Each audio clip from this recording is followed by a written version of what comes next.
जय श्री राधा कृष्ण। मेरी आंखों को जब बिहारी जी आपका दीदार हो जाता है तो मेरा हर एक दिन त्योहार हो जाता है। बैकुंठ में भी ना मिले वो सुख कान्हा तुम्हारे चरणों में है। कितनी बड़ी विपदा हो समाधान तो सिर्फ राधा प्यारी के नाम में है। बोलो बांके बिहारी लाल की जय, मोर मुकुट बंसी वाले की जय, वृंदावन बिहारी लाल की जय। सच्ची बताना किस किस को राधा प्यारी के नाम से जीवन की परेशानियों से छुटकारा मिल जाता है, अभी कमेंट करके बताना। राधा कृष्ण जो प्रेम है, जो भक्ति है, उसमें एक अलग आनंद और रस तो है ना। और इसके अलावा मैं कहूंगी, देखो राधा कृष्ण की शरण जब हम लेते हैं तब जीवन में आनंद ही आनंद होता है। मेरा मुरली मनोहर इतने दयालु कृपालु है कि मैं क्या ही कहूँ। भक्तों का विशेष ध्यान भी रखते हैं। कई बार प्रेम और अज्ञान में हम कुछ बड़ा पाप, दोष या गलती कर देते हैं, जिसका भारी दंड दोष बाद में हमें लगता है। और फिर हम सोचते हैं कि भाई इतनी पूजा पाठ करने के बाद भी मेरे साथ बुरा क्यों हो रहा है या गलत क्यों हुआ। अच्छा, हमारे पास बहुत सारे मैसेज आते हैं जिसमें लोग पूछते हैं कि वो गोवर्धन जी से कोई शिला लाकर गोवर्धन स्वरूप में अपने घर स्थापित कर सकते हैं और उनकी पूजा कर सकते हैं क्या। तो देखो, नहीं, ऐसा कभी मत करना। गोवर्धन जी को ब्रज भूमि से बहुत प्रेम है और वो ब्रज छोड़कर कभी कहीं नहीं जाना चाहते। दूसरी बात, हमारे गुरु महाराज कहते हैं कि अभी तो गोवर्धन की परिक्रमा करनी है, यही सोच के हम वृंदावन जाते हैं। पर जब गोवर्धन शिला घर ले आएंगे तो वहीं घर में ही पूजा करने लगेंगे तो ब्रज जाना भी छूट जाएगा। इसलिए कभी गोवर्धन शिला घर मत लेकर आओ। समझो ये आपके लिए बहाना है ब्रजभूमि में जाने का, ठीक है। और ये बात हमें कान्हा ने भी समझाई है, ठीक है। अब आज की सत्य घटना में जो मैं अनुभव आपको बताने जा रही हूँ वो हुआ है श्री राजकुमार राव जी को और उनकी धर्मपत्नी निर्मला जी को। ये दिल्ली से हैं और कृष्ण में इनकी बहुत ज्यादा भक्ति और गहन आस्था है। दिल्ली से मथुरा वृंदावन बहुत पास है, फिर भी कभी भी इन्होंने यहाँ के दर्शन नहीं किए थे, बस सुना ही बहुत था। वो क्या होता है कि हम कलयुग में या अपनी जिंदगी में या परेशानियों में, रिस्पॉन्सिबिलिटीज में इतना उलझे होते हैं कि समय ही नहीं लग पाता है। ठाकुर जी की कृपा से इनके 3 बच्चे हैं जो अच्छी कंपनियों में अब नौकरी करने लगे हैं और पूरे परिवार में बढ़िया भक्ति और आनंद का माहौल है। ये 2012 की सत्य घटना है। उस समय राजकुमार जी की कंपनी में 3 दिन की छुट्टी थी, इसलिए उन्होंने सोचा क्यों ना परिवार के साथ मथुरा वृंदावन की यात्रा करी जाए। राजकुमार जी ने ये बात परिवार को बताई तो श्रीमती जी तो एकदम चहक गई और वो बहुत खुश हुई। पर बच्चों के अलग अलग अपने अपने प्रोग्राम ऑलरेडी बने हुए थे। निर्मला जी को तो वैसे ही बिहारी जी पे बहुत आस्था थी। जब बच्चों ने मना कर दिया तो लगा अकेले जाकर क्या ही करेंगे, घर पर ही रहते हैं। पर फिर राजकुमार जी ने बोला कि बच्चे खुद मैनेज कर लेंगे, इस बार सिर्फ हम दोनों ही चलते हैं। राजकुमार जी की बात ने निर्मला जी को बहुत प्रसन्न किया, पर उन्हें थोड़ी सी चिंता भी थी कि पीछे से बच्चे कैसे मैनेज कर पाएंगे, खाना वगैरह कैसे करेंगे, क्योंकि लेडीज को ना थोड़ा सा इन चीज़ों का ज़्यादा ध्यान रहता है। पर बच्चों ने उन्हें सपोर्ट किया और खुशी खुशी उन्हें जाने को बोला। इस तरह राजकुमार जी और निर्मला जी को वृंदावन जाना उन्होंने निश्चित कर लिया। बेटे ने ही ट्रेन की टिकट भी करवा दी। निश्चित समय पे दोनों चल दिए। बेटा ही उन्हें बढ़िया स्टेशन पर छोड़कर आया और आराम से ट्रेन मिल गई। दोनों 3-4 घंटे में मथुरा पहुंच भी गए। स्टेशन से बाहर आए, बढ़िया जन्मभूमि द्वारकाधीश जी और यमुना जी के दर्शन किए और सीधा निकल गए वृंदावन के लिए। वहां जाकर रात में बढ़िया बिहारी जी के और राधा रमन जी के दर्शन किए और वहीं एक धर्मशाला में रुक गए।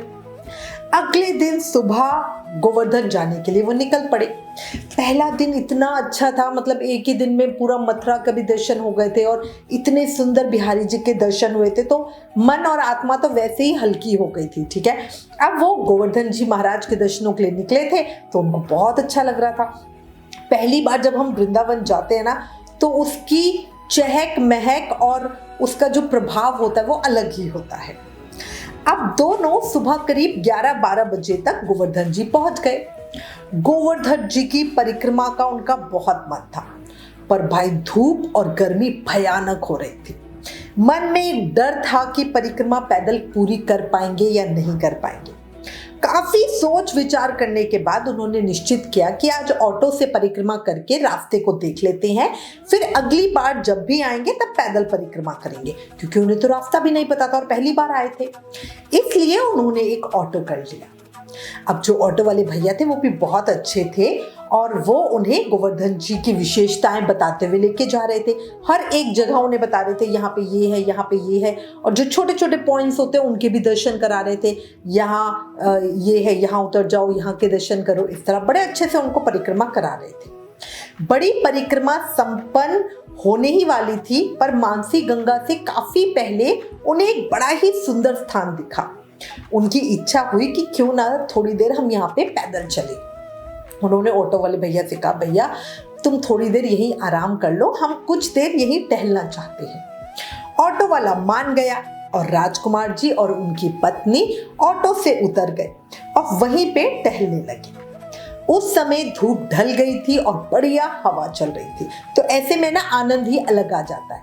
ऊपर से मैं हमेशा कहती हूँ, जो ब्रज की हवा है उसी में भक्ति भरी पड़ी हुई है, तो मतलब वहां जाके तो ऐसा लगता है कि बस झूमते रहो, महकते रहो। और वो दोनों भी पहली बार आए थे, तो प्रसन्नता एक अलग ही लेवल की थी। वहां पे गोवर्धन महाराज की पर्वत पहाड़ी श्रृंखला का भाग था। दोनों उस पर चढ़ने लग गए। चढ़ते चढ़ते काफी ऊपर तक भी आ गए। राजकुमार जी की पत्नी को वहां पर 2 छोटी छोटी गोवर्धन शिला दिखी, जो छोटे पत्थरों के रूप में थी।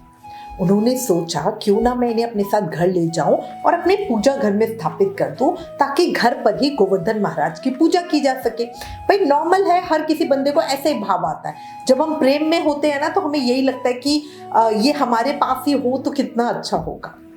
अब ऐसा सोचकर बड़े ही आदर के साथ उन्होंने उस शिला को उठाकर अपने पर्स में रख लिया। आसपास कोई भी नहीं था, दूर दूर तक कोई नहीं था। उनका ऑटो ड्राइवर भी काफी दूरी पर था, पर उन्हें साफ ऑटो वाला दिख रहा था। ऑटो वाला भी आंखें बंद करके आराम से सीट पीछे करके बैठे हुए थे।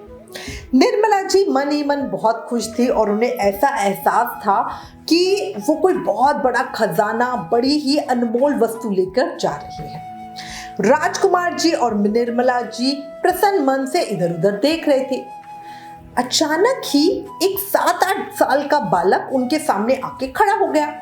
मतलब 2 मिनट पहले दूर दूर तक कोई इंसान नहीं दिख रहा था और अचानक से ये बालक कहां से आया।